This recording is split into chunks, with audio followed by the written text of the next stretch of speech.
મગજની ચરબી વધારે હતી, વજન તો હતો જ પણ મગજની ચરબી વધારે હતી. ઓકે. મગજની ચરબીમાં એવું હતું કે કોઈ દવા ચાલુ નહોતી, એટલે એવું બીજી કોઈ તકલીફ નથી. તકલીફ ઘણી બધી આવી ગઈ હતી. થોડુંક ચાલુ તો પગની પીડી કરે, પગની પીડી એવી કરે, આખી રાત ઊંઘ ન આવે. 2-3 માના દાદા ચમતો શ્વાસ ચડી જાય. શ્વાસ ચડી જાય, કોઈની ઘરે આપણે ગયા હોય તો બેસી બોલી ન શકું. પછી એસિડિટી એટલી બધી રહેતી કે તમે ત્યાં બપોરે જમીને કોઈ દિવસ પોતું કરી ન શકું. લેપટોપ છે થોડુંક અમારે બીજું છે, મારું બીજું છે, એમ ત્યારે થોડુંક ચલાવી લેજો. કઈ વાંધો ચાલશે, બધું સંભળાય છે એટલે અમને બહુ થઈ ગયું. બોલો તમને. ઓકે. એસિડિટી એટલી બધી રહેતી, બપોરે જમીને ક્યારેક પોતું કરી ન શકું.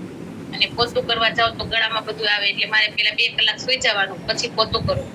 એટલે પોતું કરવાનો ટાઈમ થાય કે મારે શોપ ઉપર જવાનું થાય, અને રાતના આવીને કામ કરવાનું, પોતું કરવાનું, અને કપડા આ બધું કામ કરી પછી રાતના 11 વાગે ફ્રી થાય, અને ત્યારે ગુસ્સો બહુ આવે. શોપ ઉપરથી આવીને એટલે 10 વાગે આવી પછી રસોઈ કરીને ગુસ્સો આવે. ગુસ્સો શું કામ આવતો? કામ ન થતું અને થાક બહુ લાગતો. એટલી બધી તકલીફ હતી. તો હું એમ કહેતી મને કોઈ તકલીફ નથી.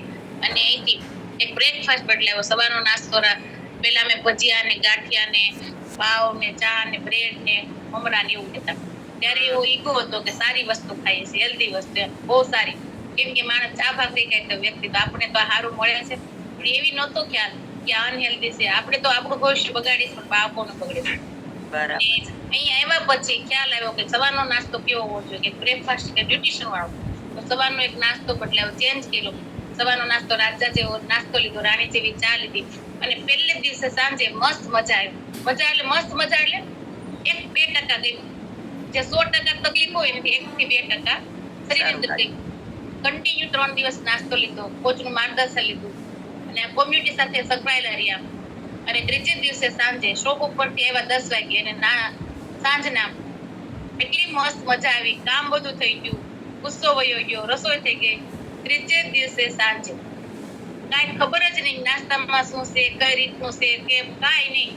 બસ જેમ ડોક્ટર ને આપણે જઈએ ધર્મિષ્ઠા મેડમ દવા લઈ આવી છે, ક્યારે પૂછવા દવામાં શું છે, કઈ રીતે છે, હે તમારી ડિગ્રી કેટલી છે, ખાલી બોર્ડ ઉપર જોઈને આપણે આવતા રહીશું. હા બસ.